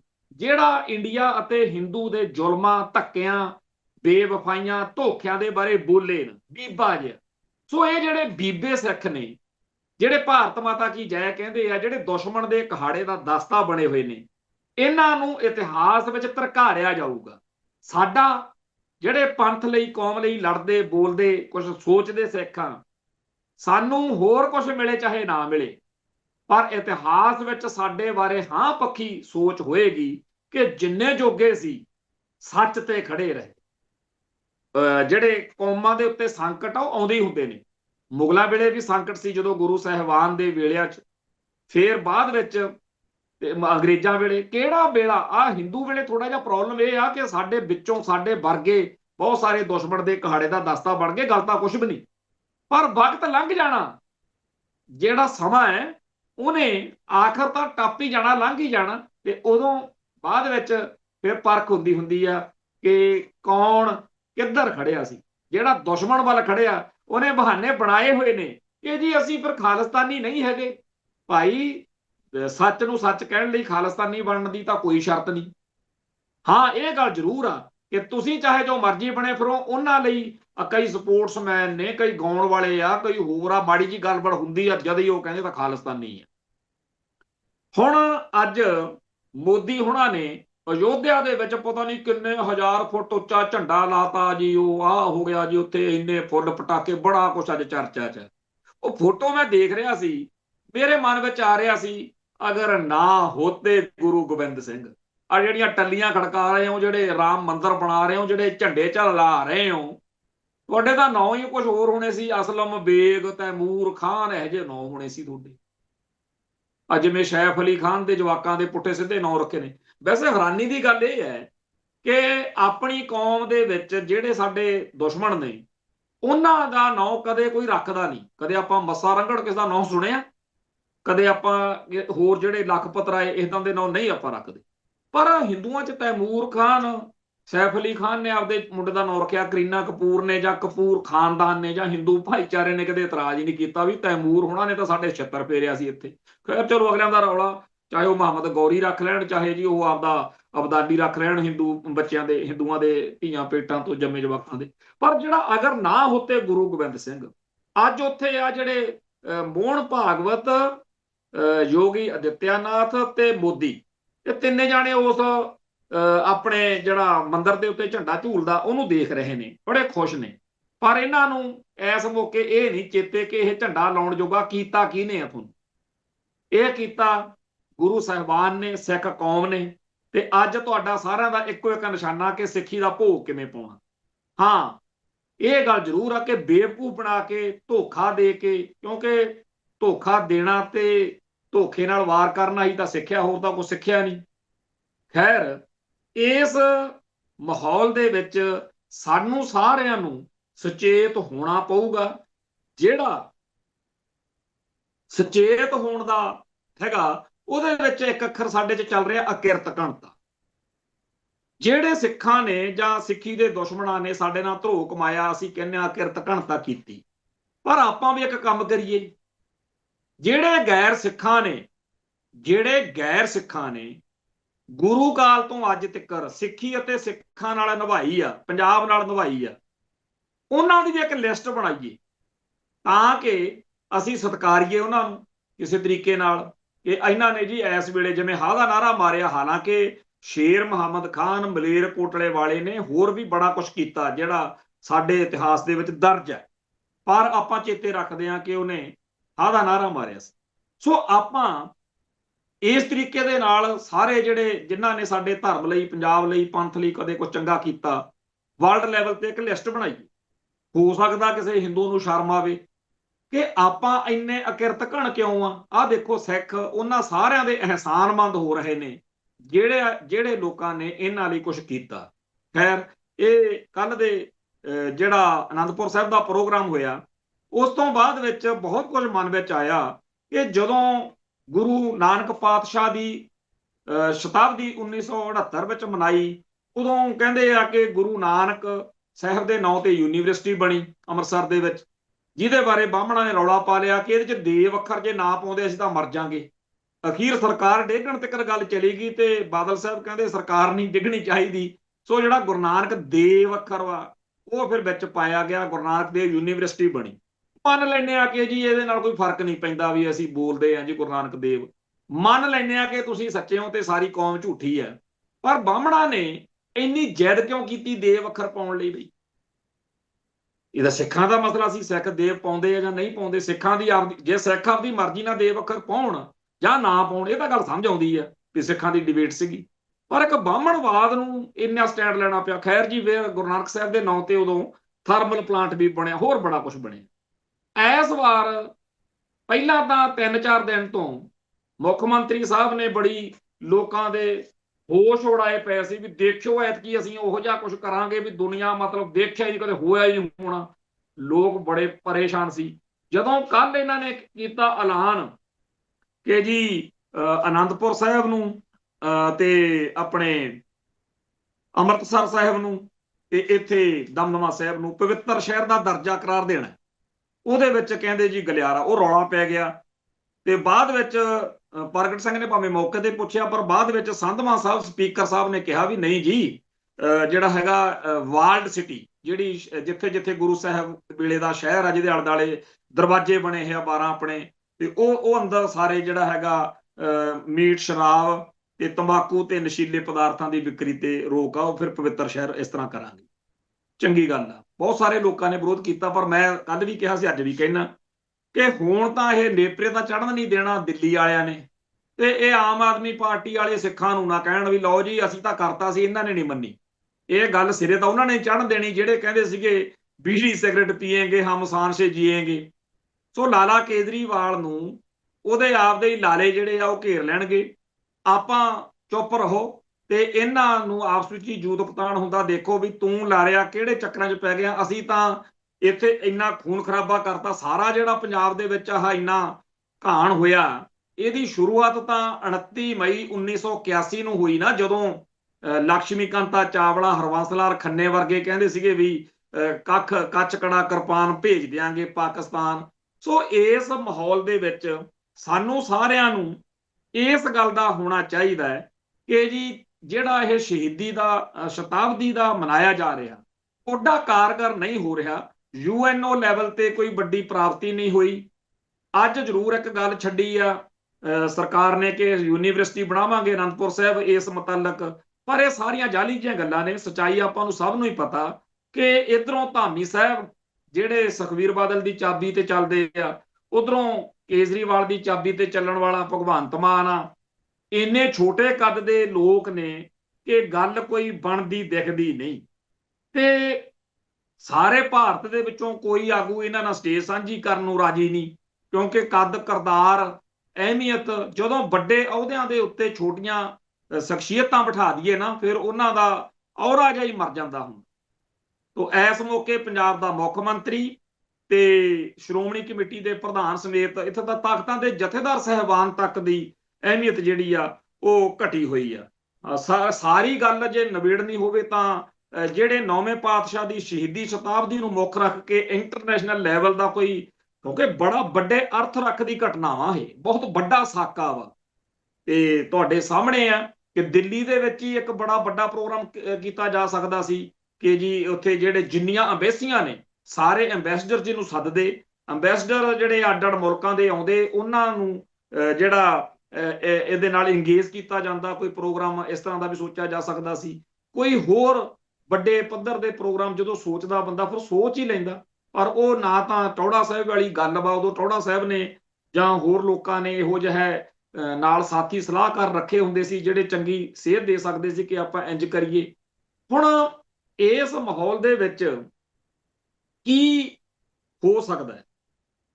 ਸਾਡੀ ਕੌਮ ਗੁਲਾਮ ਆ ਤੇ ਦਿੱਲੀ ਵਾਲੇ ਜਿਹੜੇ ਨੇ ਉਹ ਸਾਨੂੰ ਪਾੜ ਕੇ ਆਪਸ ਵਿੱਚ ਹੀ ਲੜਾ ਕੇ ਜੋ ਕਰ ਰਹੇ ਨੇ, ਉਹਦਾ ਇੱਕ ਚੀਜ਼ ਤਾਂ ਹੋ ਸਕਦੀ ਸੀ ਬਈ ਜੇਕਰ ਸ਼੍ਰੋਮਣੀ ਕਮੇਟੀ ਵਾਲੇ ਇੱਕ ਅੰਦਰ ਖਾਤੇ ਬਾਬਤ ਬਣਾ ਕੇ ਦਿੱਲੀ ਕਮੇਟੀ ਦੇ, ਹਰਿਆਣਾ ਕਮੇਟੀ ਦੇ ਜਾਂ ਦੁਨੀਆ ਭਰ ਦੀਆਂ ਹੋਰ ਕੜੇ ਕਮੇਟੀਆਂ ਦੇ ਲੀਡਰਾਂ ਨੂੰ ਮਿਲ ਕੇ ਕਹਿੰਦੇ ਵੀ ਆਪੋ ਆਪਦੀਆਂ ਧਿਰਾਂ ਧੜਿਆਂ ਨੂੰ ਰਹੋ ਵਫਾਦਾਰ। ਜਿਹੜਾ ਭਾਜਪਾ ਨਾਲ ਉਹ ਭਾਜਪਾ ਨਾਲ ਵਫਾਦਾਰ ਰਹੇ, ਜਿਹੜਾ ਬਾਦਲ ਦਲ ਨਾਲ ਆ ਬਾਦਲ ਦਲ ਨਾਲ ਵਫਾਦਾਰ ਰਹੇ, ਕਾਂਗਰਸੀ ਸਿੱਖ ਕਾਂਗਰਸ ਨਾਲ ਵਫਾਦਾਰ ਰਹੇ। ਪਰ ਆਪਾਂ ਆਪੋ ਆਪਣੀ ਕੌਮ ਦੇ ਜਾਂ ਧਰਮ ਦੇ ਮਸਲਿਆਂ 'ਚ 9ਵੇਂ ਪਾਤਸ਼ਾਹ ਦੀ ਸ਼ਹੀਦੀ ਦੇ ਮੁਤਲਕ ਇਹ ਤੋਂ ਤਾਂ ਕੋਈ ਨਹੀਂ ਨਾ ਭੱਜ ਸਕਦਾ। ਕੁਛ ਕਰੀਏ ਫੇਰ ਹੋ ਸਕਦਾ ਬਈ ਕੋਈ ਗੱਲ ਬਣ ਸਕਦੀ। ਪਰ ਇਹਨਾਂ ਨੇ ਤਾਂ ਜਾਣੀ ਕਿ ਰਵਾਇਤੀ ਜਿਹਾ ਜਿਵੇਂ ਮੱਸਿਆ ਪੁੰਨਿਆ ਸੰਗਰਾਂਦ ਦਾ ਪ੍ਰੋਗਰਾਮ ਹੁੰਦਾ, ਉਹਨਾਂ ਕੁ ਜਿਹੜਾ ਹਾਲ ਚਾਲ ਆ ਉਹ ਕਰਕੇ ਛੱਡਤਾ। ਹਿੰਦੂ ਹਮਲਾ ਪੂਰੇ ਜ਼ੋਰਾਂ ਤੇ ਆ, ਬਾਰ-ਬਾਰ ਚੜਾਇਆ ਜਾ ਰਿਹਾ ਕਿ ਇਹ ਜੀ ਸ੍ਰਿਸ਼ਟੀ ਦੀ ਚਾਦਰ ਨਹੀਂ, ਇਹ ਧਰਮ ਦੀ ਚਾਦਰ ਨਹੀਂ, ਅਸੀਂ ਤਾਂ ਜੀ ਇਹਨੂੰ ਜਿਹੜੀ ਹਿੰਦ ਦੀ ਚਾਦਰ ਹੀ ਕਵਾਂਗੇ, ਕਰ ਲੋ ਕੀ ਕਰ ਸਕਦੇ ਹੋ। ਸੋ ਜਿਹੜਾ ਇਸ ਮਾਹੌਲ ਦੇ ਵਿੱਚ ਇਹ ਸਿਸਟਮ ਚੱਲ ਰਿਹਾ, ਤਾਂ ਉਦੋਂ ਸਾਨੂੰ ਸਾਰਿਆਂ ਨੂੰ ਇਸ ਗੱਲ ਦਾ ਚੇਤਾ ਹੋਣਾ ਚਾਹੀਦਾ ਹੈ ਕਿ ਜਿਹੜੇ ਕੌਮਾਂ ਦੇ ਮਸਲੇ ਹੁੰਦੇ ਆ, ਉਹਦੇ ਉੱਤੇ ਜਿਸ ਸੰਵੇਦਨਸ਼ੀਲਤਾ ਦੀ ਲੋੜ ਹੁੰਦੀ ਹੈ, ਉਹਦੀ ਥਾਂ ਦੇ ਉੱਤੇ ਜਦੋਂ ਮੌਕੇ ਦੀ ਹਕੂਮਤ ਤੋਂ ਉਹਦੇ ਲੈ ਕੇ ਵੀ ਮੈਨੂੰ ਪ੍ਰਧਾਨ ਬਣਾ ਦਿਓ ਜੀ, ਮੈਨੂੰ ਉਹਦੇ ਆਹ ਦੇ ਦਿਓ, ਫਿਰ ਉਦੋਂ ਤਾਂ ਆਹੀ ਕੁਛ ਹੁੰਦਾ। ਸੋ ਅਸਲੀ ਜਿਹੜਾ ਮਸਲਾ ਉਹ ਕੌਮ ਦੇ ਭਵਿੱਖ ਨੂੰ ਮੁੱਖ ਰੱਖ ਕੇ ਕੁਛ ਸੋਚਣ ਕਰਨ ਦਾ ਹੈ, ਉਧਰ ਨੂੰ ਕਿਵੇਂ ਅੱਗੇ ਜਾਣਾ ਉਹ ਆਪਣਾ ਏਜੰਡਾ ਹੋਣਾ ਚਾਹੀਦਾ। ਖੈਰ, ਆਪਾਂ 9ਵੇਂ ਪਾਤਸ਼ਾਹ ਦੀ ਸ਼ਹੀਦੀ ਦੇ ਮੁਤਲਕ ਕੁਝ ਗੱਲਾਂ ਕਰਨੀਆਂ ਚਾਹਾਂਗੇ। ਕੱਲ ਆਪਾਂ ਇੱਥੇ ਪਹੁੰਚੇ ਸੀ ਕਿ ਜਦੋਂ ਸ਼ਹਾਦਤ ਹੋ ਗਈ ਪਾਤਸ਼ਾਹ ਦੀ, ਤੇ ਉਹਨਾਂ ਦੇ ਨਾਲ ਭਾਈ ਮਤੀ ਦਾਸ ਜੀ, ਭਾਈ ਸਤੀ ਦਾਸ ਜੀ ਤੇ ਭਾਈ ਦਿਆਲਾ ਜੀ। ਇੱਥੇ ਨਾ ਇੱਕ ਮੈਂ ਕਵਿਤਾ ਜਿਹੜੀ ਆ ਉਹ ਸਾਂਝੀ ਕਰਨੀ ਚਾਹੁੰਦਾ। ਇਹ ਕਵਿਤਾ ਇੱਕ ਨੇਤਰਹੀਣ ਸਿੰਘ ਸੀ, ਐਸ ਅਮੋਲ ਸ਼ਾਇਦ ਉਹਨਾਂ ਦਾ ਨਾਂ ਸੀ, ਨਹੀਂ ਐਸ ਕੋਮਲ ਸ਼ਾਇਦ। ਬਹੁਤ ਚਿਰ 1990-91 ਦੇ ਵਿੱਚ ਕਿਸੇ ਘਰ ਮੈਂ ਰਿਹਾ ਤੇ ਉੱਥੇ ਕੋਈ ਕਿਤਾਬ ਪਈ ਸੀ, ਉਹਦੇ ਚੋਂ ਮੈਂ ਉਦੋਂ ਲਿਖੀ ਸੀ, ਉਹ ਮੈਂ ਲੱਭੀ ਵੀ ਅੱਜ ਸੰਗਤ ਨਾਲ ਸਾਂਝੀ ਕਰਾਂਗੇ। ਛੋਟੀ ਜੀ ਕਵਿਤਾ। ਭਾਈ ਮਤੀ ਦਾਸ ਜੀ ਕਹਿੰਦੇ ਆ, ਮਤੀ ਦਾਸ ਮੱਤਾ ਹੋਇਆ ਮਾਹੀ ਦੇ ਪਿਆਰ ਵਿੱਚ, ਆਖਦਾ ਇਹ ਦੱਸ ਮੇਰੀ ਜਾਨ ਤੋਂ ਪਿਆਰਿਆ, ਰੁੱਸ ਰੁੱਸ ਕਿਹੜੀ ਗੱਲੋਂ ਤੇਜ ਹੋ ਦੱਸਦਾ ਏ, ਮੈਂ ਤਾਂ ਤੈਨੂੰ ਪਹਿਲਾਂ ਤੋਂ ਹੀ ਦਿਲੋਂ ਨਾ ਵਿਸਾਰਿਆ, ਸੈਦਕੀਆਂ ਦੇ ਪਰਖਣੇ ਨੂੰ ਸੋਹਣੀ ਕਸਵੱਟੀ ਏ ਤੂੰ, ਦੰਦੇ ਕੱਢ ਖੂਬ ਤੈਨੂੰ ਕਿਸੇ ਹੈ ਸਵਾਰਿਆ, ਚੱਲ ਜਰਾ ਉੱਠ ਅੱਜ ਮੈਨੂੰ ਪਰਖ ਵੇਖ, ਹੋਇਆ ਕੀ ਜੇ ਅੱਗੇ ਤੈਨੂੰ ਕਿਸੇ ਨਹੀਂ ਸਹਾਰਿਆ, ਲੱਕੜਾਂ ਦੇ ਉੱਤੇ ਭਾਵੇਂ ਤੇਜ, ਲੱਕੜਾਂ ਦੇ ਉੱਤੇ ਭਾਵੇਂ ਚੱਲਦਾ ਤੇ ਚੱਲੇਗਾ ਵੀ, ਸਿਰਾਂ ਉੱਤੇ ਰੋਜ਼-ਰੋਜ਼ ਚੱਲਣਾ ਨਹੀਂ ਆ ਰਿਹਾ, ਮੌਜ ਨਾਲ ਚੱਲ ਭਾਵੇਂ ਹੌਲੀ ਹੌਲੀ ਚੀਰ ਮੈਨੂੰ, ਮੌਜ ਨਾਲ ਚੱਲ ਭਾਵੇਂ ਹੌਲੀ ਹੌਲੀ ਚੀਰ ਮੈਨੂੰ, ਕੋਮਲ ਆਵਾਜ਼ ਨਾਲ ਸਿੱਖ ਨੇ ਪੁਕਾਰਿਆ। ਭਾਈ ਮਤੀ ਦਾਸ ਜੀ ਦੀ ਇਹ ਕਵਿਤਾ ਜਿਹੜੀ ਆ, ਮੈਂ ਜਦੋਂ ਪੜ੍ਹੀ ਸੀ ਉਦੋਂ ਤੋਂ ਬੜਾ ਮਨ ਦੇ ਵਿੱਚ ਆਉਂਦਾ, ਉਸ ਮੌਕੇ ਨੂੰ ਬਿਆਨ ਕਰਦੀ, ਇਸ ਤਰੀਕੇ ਨਾਲ ਗੱਲ ਕਹਿਣੀ, ਇਹ ਕਵੀਆਂ ਦਾ ਬਹੁਤ ਹੁੰਦਾ। ਸੋ ਭਾਈ ਮਤੀ ਦਾਸ ਜੀ, ਭਾਈ ਸਤੀ ਦਾਸ ਜੀ, ਭਾਈ ਦਿਆਲਾ ਜੀ ਸਿੱਖ ਸੀ, ਤੇ ਇਸ ਮੌਕੇ ਜਿੱਥੇ ਹਿੰਦ ਦੀ ਚਾਦਰ ਕਹਿ ਕੇ ਸਿੱਖਾਂ ਨੂੰ ਜਲੀਲ ਕਰਨ ਵਾਲੇ ਲੋਕ ਲੱਗੇ ਹੋਏ ਨੇ, ਉੱਥੇ ਨਾਲ ਦੀ ਨਾਲ ਇਹਨਾਂ 3 ਸਿੱਖਾਂ ਨੂੰ ਇਹਨਾਂ ਦੇ ਪੁਰਾਣੇ ਗੋਤ ਜਾਤ ਲੱਭ ਕੇ ਜਲੀਲ ਕੀਤਾ ਜਾ ਰਿਹਾ ਵੀ ਇਹ ਤਾਂ ਹਿੰਦੂ ਸੀ, ਹਿੰਦੂਆਂ ਦੇ ਵਿੱਚੋਂ ਆਏ ਸੀ ਤੇ ਹਿੰਦੂ ਸੀ। ਖੈਰ, ਦੁਸ਼ਮਣ ਬਾਤ ਕਰੇ ਅਣਹੋਣੀ, ਜੇ ਕਿਤੇ ਸਾਡੇ ਲੀਡਰਾਂ 'ਚ, ਸਾਡੀਆਂ ਧਿਰਾਂ ਧੜਿਆਂ 'ਚ ਅਣਖ ਗੈਰਤ ਹੁੰਦੀ, ਸਾਡਾ ਕੁਛ ਹਿਸਾਬ ਕਿਤਾਬ ਹੋਰ ਹੁੰਦਾ, ਫਿਰ ਦੇਖਦੇ, ਜਾਂ ਘੱਟੋ ਘੱਟ ਸਾਡੀ ਜਿਹੜੀ ਸਿੱਖ ਸ਼ਕਤੀ ਆ ਉਹ ਬੁਲੰਦ ਹੁੰਦੀ। ਜਿਵੇਂ 1984 ਤੋਂ ਬਾਅਦ ਜਿਹੜਾ ਕੋਈ ਪੰਗਾ ਲੈਂਦਾ ਸੀ ਉਹਨੂੰ ਇਹ ਪਤਾ ਹੁੰਦਾ ਸੀ ਵੀ ਲੇਖਾ ਦੇਣਾ ਪਊਗਾ। ਖੈਰ, ਉਹਨਾਂ ਸਾਰਿਆਂ ਦੇ ਬਾਰੇ ਤਾਂ ਸਾਡੇ ਲੋਕਾਂ ਨੂੰ ਵਹਿਮ ਪਾਤਾ ਵੀ ਜਿੰਨਾ ਟਾਈਮ ਖਾੜਕੂ ਨਹੀਂ ਨਾ ਸ਼ਾਂਤ ਹੁੰਦੇ ਗੱਲ ਨਹੀਂ ਬਣਨੀ। ਤੇ ਆਪਾਂ ਫਿਰ ਲੱਭਿਆ ਕੀ ਸੀ, ਆਹੀ ਬਾਦਲ ਕੇ ਤੇ ਆਹੀ ਆਪ ਵਾਲੇ ਤੇ ਆਹੀ ਕਾਂਗਰਸ ਵਾਲੇ, ਇਹਨਾਂ ਨੇ ਸਾਡੇ ਪੱਲੇ ਜੋ ਪਾਇਆ ਉਹ ਸਭ ਦੇ ਸਾਹਮਣੇ ਆ। ਖੈਰ, ਗੱਲ ਇਹ ਹੈ ਕਿ ਗੁਰੂ ਜੀ ਦਾ ਪਾਵਨ ਸੀਸ ਭਾਈ ਜੈਤਾ ਜੀ ਸਤਕਾਰ ਸਹਿਤ ਦਿੱਲੀ ਤੋਂ ਲੈ ਕੇ ਰਵਾਨਾ ਹੋ ਗਏ।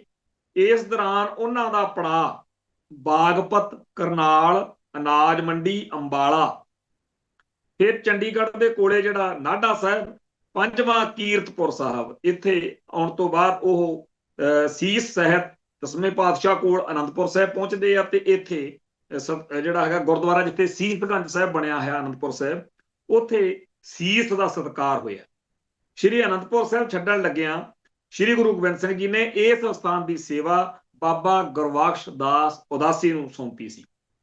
ਭਾਈ ਲੱਖੀ ਸ਼ਾਹ ਨੇ ਆਪਣੇ ਸਪੁੱਤਰਾਂ ਦੀ ਸਹਾਇਤਾ ਨਾਲ ਗੁਰੂ ਜੀ ਦੀ ਦੇਹ ਨੂੰ ਸਤਿਕਾਰ ਸਹਿਤ ਆਪਣੇ ਘਰ ਵਿੱਚ ਲਿਆ ਕੇ ਅੰਤਮ ਸੰਸਕਾਰ ਲਈ ਚਿਖਾ ਬਣਾਈ, ਤੇ ਉਸੇ ਦਿਨ ਹੀ ਸ਼ਾਮ ਨੂੰ ਘਰ ਨੂੰ ਅੱਗ ਲਾ ਦਿੱਤੀ। ਪੰਥ ਪ੍ਰਕਾਸ਼ ਵਿੱਚ ਵੀ ਭਾਈ ਜੈਤਾ ਜੀ ਦੁਆਰਾ ਗੁਰੂ ਜੀ ਦਾ ਸੀਸ ਚੁੱਕ ਕੇ ਲਿਆਉਣ ਲਈ, ਤੇ ਭਾਈ ਲੱਖੀ ਸ਼ਾਹ ਜੀ ਦੁਆਰਾ ਗੁਰੂ ਸਾਹਿਬ ਜੀ ਦੇ ਧੜ ਦਾ ਸੰਸਕਾਰ ਕਰਨ ਦਾ ਹਵਾਲਾ ਮਿਲਦਾ। ਜਿਸ ਅਸਥਾਨ ਤੇ ਗੁਰੂ ਸਾਹਿਬ ਦੇ ਧੜ ਦਾ ਸੰਸਕਾਰ ਹੋਇਆ ਉਹ ਗੁਰਦੁਆਰਾ ਰਕਾਬਗੰਜ ਸਾਹਿਬ ਦਿੱਲੀ ਵਿਖੇ ਸੁਸ਼ੋਭਿਤ ਹੈ। ਸੋ ਇਸ ਸ਼ਹਾਦਤ ਸਮੇਤ, ਨੌਵੇਂ ਪਾਤਸ਼ਾਹ ਦੀ ਸ਼ਹਾਦਤ ਸਮੇਤ ਜੋ ਇਤਿਹਾਸ ਸਾਡੇ ਸਾਹਮਣੇ ਪ੍ਰਗਟ ਹੁੰਦਾ ਉਹ ਤਾਂ ਇਹ ਹੈ ਕਿ ਜਿੱਥੇ ਗੁਰਦੁਆਰਾ ਸੀਸ ਗੰਜ ਸਾਹਿਬ ਦਿੱਲੀ ਹੈ, ਦੂਸਰਾ ਚਾਂਦਨੀ ਚੌਂਕ ਵਾਲੇ ਤੋਂ ਬਾਅਦ ਗੁਰਦੁਆਰਾ ਰਕਾਬਗੰਜ ਸਾਹਿਬ ਹੈ, ਤੀਜਾ ਆਨੰਦਪੁਰ ਸਾਹਿਬ ਜਿੱਥੇ ਆ ਕੇ ਇਹ ਸੰਸਕਾਰ ਜਿਹੜਾ ਗੁਰੂ ਸਾਹਿਬ ਦਾ 10ਵੇਂ ਪਾਤਸ਼ਾਹ ਨੇ ਸੀਸ ਦਾ ਕੀਤਾ। ਇਸ ਤੋਂ ਬਿਨਾਂ ਇਹਦੇ ਵਿੱਚ ਜੋ ਪਾਤਸ਼ਾਹ ਦੀ ਬਾਣੀ ਹੈ ਉਹਨਾਂ ਦੀ ਘਾਲਣਾ ਉਹਦੇ ਬਾਰੇ ਵੀ ਦਰਜ ਹੈ, ਪਰ ਆਪਾਂ ਕੁਝ ਹੋਰ ਜਿਹੜੀਆਂ ਗੱਲਾਂ ਜ਼ਰੂਰੀ ਮੈਂ ਸਮਝਦਾ ਕਰਨ ਵਾਲੀਆਂ ਉਹ ਕਰਨੇ ਚਾਹੁੰਦਾ। ਮਨਮੋਹਨ ਬਾਵਾ ਇੱਕ ਚੰਗਾ ਪੰਜਾਬੀ ਦਾ ਲਿਖਾਰੀ ਹੈ ਤੇ ਉਹਨੇ ਬਹੁਤ ਸਾਰੀਆਂ ਕਿਤਾਬਾਂ ਲਿਖੀਆਂ ਨੇ। 1857 ਦਿੱਲੀ ਦਿੱਲੀ ਇੱਕ ਕਿਤਾਬ ਆ ਜੀ, ਉਹਦੇ ਵਿੱਚ ਜਦੋਂ ਬਾਬਾ ਬਘੇਲ ਸਿੰਘ, ਸਰਦਾਰ ਜੱਸਾ ਸਿੰਘ ਆਹਲੂਵਾਲੀਆ, ਸਰਦਾਰ ਜੱਸਾ ਸਿੰਘ ਰਾਮਗੜੀਆ ਹੋਣੀ ਦਿੱਲੀ ਦੇ ਵਿੱਚ ਕਾਬਜ ਹੋ ਜਾਂਦੇ ਆ, ਉਸ ਮੌਕੇ ਦਾ ਹਾਲ ਚਾਲ ਹੈ ਕਿ ਆਖਰ ਜਿਹੜਾ ਉੱਥੇ ਫਿਰ ਦਿੱਲੀ ਵਾਲਿਆਂ ਨਾਲ ਜਿਹੜੇ ਹਾਕਮ ਸੀ ਉਹਨਾਂ ਨਾਲ, ਸਮਰੂ ਬੇਗਮ ਹੁਣਾਂ ਨਾਲ ਖਾਲਸੇ ਦਾ ਸੁਲਾਹਨਾਮਾ ਹੋ ਜਾਂਦਾ ਕਿ ਬਘੇਲ ਸਿੰਘ ਆਪਣੇ 4000 ਸਿੰਘਾਂ ਨਾਲ ਦਿੱਲੀ 'ਚ ਰਹਿੰਦਿਆਂ ਹੋਇਆਂ ਅਮਨ ਸ਼ਾਂਤੀ ਕਰੇਗਾ, ਇਹਦੇ ਬਦਲੇ ਉਹਨੂੰ ਚੁੰਗੀ 1/3 ਤੋਂ ਵੱਧ ਦਾ ਭਾਗ ਮਿਲੂਗਾ ਤੇ ਦਿੱਲੀ ਦੇ 7 ਗੁਰਦੁਆਰਿਆਂ ਦਾ ਨਿਰਮਾਣ, ਇਹ ਸਾਰਾ ਕੁਝ ਕੀਤਾ ਜਾਵੇਗਾ। ਇਹ ਜਿਹੜੀ ਘਟਨਾ ਇਹਨੂੰ ਸਮਝੋ ਕਿ ਜਦੋਂ ਸਾਡੇ ਖੰਡੇ ਖੜਕਦੇ ਸੀ, ਜਦੋਂ ਅਸੀਂ ਘੋੜਿਆਂ ਤੇ ਸੀ, ਜਦੋਂ ਸਾਡੀ ਸ਼ਕਤੀ ਸੀ, ਉਸ ਮੌਕੇ ਗੁਰੂ ਦੇ ਖਾਲਸੇ ਨੇ ਤੇਗਾਂ ਮਾਰੀਆਂ। ਉਹ ਦਿੱਲੀ ਜਿੱਥੋਂ ਸਾਡੇ ਸਿਰਾਂ ਦੇ ਮੁੱਲ ਪੈਂਦੇ ਸੀ, ਜਿੱਥੇ ਸਾਡੀ ਨਸਲਕੁਸ਼ੀ ਦੇ ਆਰਡਰ ਹੁੰਦੇ ਸੀ, ਉੱਥੇ ਜਾ ਕੇ ਫਿਰ ਉਹ ਲਾਲ ਕਿਲੇ ਦੇ ਵਿੱਚ ਕਿਵੇਂ ਆਪਾਂ ਉਹ ਜਿਹੜੀ ਸਿੱਲ ਦੇ ਉੱਤੇ ਬਹਿ ਕੇ ਬਾਦਸ਼ਾਹ ਦੀ ਤਾਜਪੋਸ਼ੀ ਹੁੰਦੀ ਸੀ ਉਹ ਚੱਕ ਲਿਆਂਦੀ ਤੇ ਇੱਥੇ ਪਈ ਆ ਆਪਣੇ ਰਾਮਗੜੀਆ ਬੁੰਗੇ ਦੇ ਵਿੱਚ। ਸੋ ਸਾਡੇ ਗੁਰੂ ਦੇ ਪਿਆਰੇ ਗੁਰਸਿੱਖਾਂ ਨੇ, ਸਾਡੇ ਵਡੇਰਿਆਂ ਨੇ ਕਮਾਲ ਕਰਤੀ। ਦਿੱਲੀ ਦੇ ਉਹਨਾਂ ਹੀ ਹਾਕਮਾਂ ਤੋਂ ਫਿਰ ਮਾਇਆ ਲੈ ਕੇ ਵੀ ਕੱਢੋ ਪੈਸੇ, ਫਿਰ ਕੀ ਕੀਤਾ ਵੀ ਦਿੱਲੀ ਦੇ ਵਿੱਚ 7 ਗੁਰਦੁਆਰਿਆਂ ਦਾ ਨਿਰਮਾਣ, ਜਿਹੜੇ ਆਪਣੇ ਅਹਿਮ ਗੁਰਦੁਆਰੇ ਆ ਨਾ ਦਿੱਲੀ 'ਚ, ਉਹ ਸਾਰੇ ਬਾਬਾ ਬਘੇਲ ਸਿੰਘ ਹੁਣਾਂ ਨੇ ਉਸ ਮੌਕੇ ਸਿੰਘਾਂ ਨੇ ਤਿਆਰ ਕਰਵਾਏ। ਤੁਰਕਮਾਨ ਦਰਵਾਜ਼ੇ ਦੇ ਬਾਹਰ ਮਾਤਾ ਸੁੰਦਰੀ ਜੀ, ਜੈਪੁਰੇ ਵਿੱਚ ਬੰਗਲਾ ਸਾਹਿਬ ਅਤੇ 4 ਹੋਰ ਗੁਰਦੁਆਰਿਆਂ ਦਾ ਨਿਰਮਾਣ ਕੰਮ ਸ਼ੁਰੂ ਕਰਨ 'ਚ ਬਹੁਤੀ ਔਕੜ ਨਹੀਂ ਆਈ। ਜਦੋਂ ਗੁਰਦੁਆਰਾ ਸੀਸਗੰਜ ਸਾਹਿਬ ਬਣਾਉਣ ਦੀ ਵਾਰੀ ਆਈ ਤਾਂ ਇਹ ਪਤਾ ਲਾਉਣਾ ਮੁਸ਼ਕਲ ਹੋ ਗਿਆ ਕਿ ਉਹ ਸਥਾਨ ਕਿਹੜਾ ਹੈ ਜਿੱਥੇ ਗੁਰੂ ਤੇਗ ਬਹਾਦਰ ਜੀ ਨੂੰ ਸ਼ਹੀਦ ਕੀਤਾ ਗਿਆ ਸੀ। ਇਹ ਬਹੁਤ ਅਹਿਮ ਵਾਕਿਆ ਆ ਜੀ। ਮੈਂ ਕਾਫੀ ਇਧਰੋਂ ਉਧਰੋਂ ਕਿਤਾਬਾਂ ਭਾਲ ਟੋਲ ਕੇ ਵੀ ਇਹ ਲੱਭਿਆ ਕਿਵੇਂ ਸੀ ਜਿੱਥੇ 9ਵੇਂ ਪਾਤਸ਼ਾਹ ਦੀ ਸ਼ਹਾਦਤ ਹੋਈ, ਕਿਉਂਕਿ ਜਿਹੜੀ ਸ਼ਹਾਦਤ ਆ ਤੇ ਜਦੋਂ ਇਹ ਆਪਾਂ ਗੁਰੂ ਸਾਹਿਬ ਦਾ ਅਸਥਾਨ ਬਣਾਉਂਦੇ ਆ ਵਿਚਾਲੇ ਘੱਟੋ ਘੱਟ 100 ਸਾਲ ਦਾ ਵਕਫਾ ਵਾ। ਜਿੱਥੇ ਗੁਰੂ ਤੇਗ ਬਹਾਦਰ ਜੀ ਨੂੰ ਸ਼ਹੀਦ ਕੀਤਾ ਗਿਆ ਸੀ ਉਹ ਥਾਂ ਜਦੋਂ ਲੱਭਿਆ ਗਿਆ, ਬਹੁਤ ਪੁੱਛ-ਗਿੱਛ ਕਰਨ ਤੋਂ ਬਾਅਦ ਇੱਕ ਮਾਸ਼ਕਣ, ਜਿਹੜੀ ਮਸ਼ਕ ਦੇ ਵਿੱਚ ਪਾਣੀ ਪਿਲਾਉਂਦੀ ਹੁੰਦੀ ਹੈ ਬੀਬੀ, ਸਾਹਮਣੇ ਆਈ ਤੇ ਉਸਨੇ ਇੱਕ ਥਾਂ ਵੱਲ ਇਸ਼ਾਰਾ ਕਰਕੇ ਦੱਸਿਆ ਕਿ ਇਸ ਅਸਥਾਨ ਉੱਤੇ ਸਿੱਖਾਂ ਦਾ ਪੀਰ ਇੱਕ ਲੱਕੜੀ ਦੀ ਚੌਂਕੀ ਤੇ ਬੈਠਾ ਸੀ, ਇੱਥੇ ਉਹਨਾਂ ਦਾ ਸਿਰ ਧੜ ਤੋਂ ਵੱਖ ਕੀਤਾ ਗਿਆ ਸੀ ਅਤੇ ਉਸ ਬੀਬੀ ਨੇ ਕਿਹਾ ਉਹਦੇ ਪਿਓ ਨੇ, ਯਾਨੀ ਕਿ ਉਹ ਕਹਿੰਦੀ ਮੇਰੇ ਪਿਓ ਨੇ ਲਹੂ ਨਾਲ ਲਿਬੜੀ ਉਹ ਚੌਂਕੀ ਅਤੇ ਥਾਂ ਸਾਫ਼ ਕੀਤਾ ਸੀ। ਇਹ ਜਿਹੜੀ ਮਨਮੋਹਨ ਬਾਵੇ ਨੇ ਗੱਲ ਲਿਖੀ ਹੈ ਕਿ ਇਹ ਕਿਵੇਂ ਘਟਨਾ ਵਾਪਰੀ, ਇਹ ਬਹੁਤ ਅਹਿਮ ਹੈ। ਸਾਨੂੰ ਸਾਰਿਆਂ ਨੂੰ ਇਸ ਗੱਲ ਦਾ ਪੂਰੀ ਤਰ੍ਹਾਂ ਪਤਾ ਹੋਣਾ ਚਾਹੀਦਾ ਕਿ ਕਿਵੇਂ ਸਾਡੇ ਸਿੰਘਾਂ ਨੇ ਉਹ ਥਾਂ ਲੱਭੇ ਤੇ ਕਿਵੇਂ ਉਹਨਾਂ ਥਾਵਾਂ ਦੇ ਉੱਤੇ ਗੁਰੂ ਦੀਆਂ ਯਾਦਗਾਰਾਂ ਉਸਾਰੀਆਂ। ਜਦੋਂ ਬੀਬੀ ਮਾਸ਼ਕਣ ਜਿਹੜੀ ਸੀ ਉਹਨੂੰ ਲੱਭਿਆ ਕਿ ਤੂੰ ਦੱਸ ਭਾਈ ਕੀ ਹੋਇਆ ਸੀ ਉਦਣ, ਤਾਂ ਉਹਨੇ ਦੱਸਿਆ ਕਿ ਮੇਰੇ ਪਿਓ ਨੇ ਉਹ ਫਿਰ ਜਿਹੜੀ ਸੀਗੀ ਥਾਂ ਜਿੱਥੇ ਲੱਕੜ ਦੀ ਚੌਂਕੀ ਸੀ ਉਹ ਧੋਤੀ ਸੀ ਤੇ ਉਹਨੇ ਉਹ ਸਾਰਾ ਲਹੂ ਸਾਫ਼ ਕੀਤਾ ਸੀ, ਇਸ ਕਰਕੇ ਮੈਨੂੰ ਪਤਾ। ਦੂਜੀ ਕਿਤਾਬ ਦੇ ਵਿੱਚ ਕੱਲ ਨੂੰ ਆਪਾਂ ਉਹ ਚੋਂ ਮੈਂ ਲੱਭ ਕੇ ਰੱਖੂ, ਉਹ ਚ ਹੋਰ ਵੀ ਵੇਰਵਾ ਹੈਗਾ ਕਿ ਉਹ ਬੱਚੀ ਨੇ ਦੱਸ, ਉਦੋਂ ਬੱਚੀ ਸੀ ਜਿਹੜੀ ਮਾਈ ਮਾਸ਼ਕਣ ਇੱਥੇ ਦੱਸ ਰਹੀ ਆ ਬਾਬੇ ਬਘੇਲ ਸਿੰਘ ਹੋਣਾ ਨੂੰ। ਜਦੋਂ ਬਾਬਾ ਬਘੇਲ ਸਿੰਘ ਇੱਥੇ ਫਿਰ ਗੁਰਦੁਆਰਾ ਸੀਸਗੰਜ ਬਣਦਾ ਜਿੱਥੇ ਉਹ ਬੀਬੀ ਨੇ ਦੱਸਿਆ ਕਿ ਇੱਥੇ ਜਦੋਂ ਬਾਬਾ ਬਘੇਲ ਸਿੰਘ ਹੁਣੀ ਰਕਾਬਗੰਜ ਪਹੁੰਚਦੇ ਆ ਜਿੱਥੇ ਲੱਖੀ ਸ਼ਾਹ ਦਾ ਘਰ ਸੀ, ਜਿੱਥੇ ਲੱਖੀ ਬਣਜਾਰੇ ਨੇ ਗੁਰੂ ਸਾਹਿਬ ਦਾ ਧੜ ਦਾ ਸੰਸਕਾਰ ਕਰਨ ਲਈ ਉੱਥੇ ਆਪਦੇ ਘਰ ਨੂੰ ਅੱਗ ਲਾਈ ਸੀ, ਉੱਥੇ ਮਸੀਤ ਬਣੀ ਹੋਈ ਸੀ। ਯਾਨੀ ਕਿ ਰਕਾਬਗੰਜ ਵਾਲੇ ਅਸਥਾਨ ਤੇ ਜਿੱਥੇ ਲੱਖੀ ਸ਼ਾਹ ਦਾ ਘਰ ਸੀ ਉੱਥੇ ਮਸੀਤ ਬਣ ਚੁੱਕੀ ਸੀ। ਬਘੇਲ ਸਿੰਘ ਨੇ ਮਸਜਿਦ ਨੂੰ ਢਾਉਣ ਦਾ ਹੁਕਮ ਦਿੱਤਾ। ਜਦੋਂ ਦਿੱਲੀ ਦੇ ਮੁਸਲਮਾਨਾਂ ਨੂੰ ਪਤਾ ਲੱਗਿਆ, ਉਹ ਇਕੱਠੇ ਹੋ ਕੇ ਹਜ਼ਾਰਾਂ ਦੀ ਗਿਣਤੀ 'ਚ ਜਾਮਾ ਮਸਜਿਦ ਦੇ ਇਮਾਮ ਨਾਲ ਉੱਥੇ ਇਕੱਠੇ ਹੋ ਗਏ ਤੇ ਜਹਾਦ ਦਾ ਨਾਰਾ ਲਾਤਾ ਕਿ ਮਸਜਿਦ ਨਹੀਂ ਢਾਉਣ ਦੇਵਾਂਗੇ। ਬਘੇਲ ਸਿੰਘ ਨੇ ਕਿਹਾ, ਬੜਾ ਪੇਚੀਦਾ ਮਸਲਾ, ਥੋੜੇ ਜਿਹੇ ਬੰਦੇ ਆ ਕੇ ਮੇਰੇ ਨਾਲ ਗੱਲ ਕਰੋ। ਤੇ ਉਹਨੇ ਉਹਨਾਂ ਮੁਸਲਮਾਨਾਂ ਨੂੰ ਪੁੱਛਿਆ, ਤੁਸੀਂ ਇਹ ਦੱਸੋ, ਜਿਸ ਸਥਾਨ ਤੇ ਤੁਹਾਡੇ ਕਿਸੇ ਪੀਰ ਫਕੀਰ ਦਾ ਹੋਵੇ, ਦਫਨ ਹੋਇਆ ਹੋਵੇ, ਉੱਥੇ ਤੁਸੀਂ ਗੁਰਦੁਆਰਾ ਜਾਂ ਮੰਦਿਰ ਬਣਾਉਣ ਦੀ ਇਜਾਜ਼ਤ ਦਿਓਗੇ? ਉਹ ਕਹਿੰਦੇ ਬਿਲਕੁਲ ਨਹੀਂ, ਜਿੱਥੇ ਸਾਡੇ ਪੀਰ ਫਕੀਰ ਦੀ ਥਾਂ ਹੋਊਗੀ ਅਸੀਂ ਉੱਥੇ ਮਸਜਿਦ ਬਣਾਵਾਂਗੇ। ਤਾਂ ਫਿਰ ਬਾਬਾ ਬਘੇਲ ਸਿੰਘ ਕਹਿੰਦੇ, ਫਿਰ ਇਹ ਦੱਸਣ ਦੀ ਕਿਰਪਾ ਕਰੋ ਕਿ ਗੁਰੂ ਤੇਗ ਬਹਾਦਰ ਤੁਹਾਡਾ ਪੀਰ ਸੀ ਕਿ ਸਾਡਾ? ਉਹ ਕਹਿੰਦੇ ਜੀ ਸਿੱਖਾਂ ਦਾ। ਫਿਰ ਉਦੋਂ ਤੱਕ ਮੌਲਵੀ ਅਲਫਦੀਨ ਤੇ ਵਕਾਰ ਅਲੀ ਉਹ ਗੱਲ ਕਰ ਰਹੇ ਸੀ, ਉਹ ਸਮਝ ਗਏ ਵੀ ਕੀ ਇਹ ਗੱਲ ਕਿੱਧਰ ਨੂੰ ਚੱਲੀ ਆ। ਤਾਂ ਉਹਨਾਂ ਨੇ, ਬਾਬਾ ਬਘੇਲ ਸਿੰਘ ਨੇ ਕਿਹਾ ਕਿ ਫਿਰ ਇੱਥੇ ਸਾਡਾ ਸਥਾਨ ਬਣਦਾ। ਸੋ ਬੜੀ ਲੰਬੀ ਚੌੜੀ ਬਹਿਸ ਤੋਂ ਬਾਅਦ ਇੱਥੇ ਜਿਹੜਾ ਬਾਬਾ ਬਘੇਲ ਸਿੰਘ ਜੀ ਆ ਉਹ ਗੁਰਦੁਆਰਾ ਰਕਾਬਗੰਜ ਸਿਰਜਦੇ ਆ। ਸੋ ਆਪਾਂ ਇਸ ਤੋਂ ਅਗਲੀ ਗੱਲ ਜਿਹੜੀ ਆ ਉਹ ਕੱਲ ਨੂੰ ਕਰਾਂਗੇ। ਇੱਥੇ ਸਮਾਪਤੀ ਕਰਦੇ ਹਾਂ, ਫਿਰ ਮਿਲਾਂਗੇ ਜੀ। ਨਾਨਕ ਨਾਮ ਚੜ੍ਹਦੀ ਕਲਾ, ਤੇਰੇ ਭਾਣੇ ਸਰਬੱਤ ਦਾ ਭਲਾ। ਵਾਹਿਗੁਰੂ ਜੀ ਕਾ ਖਾਲਸਾ, ਵਾਹਿਗੁਰੂ ਜੀ ਕੀ ਫਤਿਹ।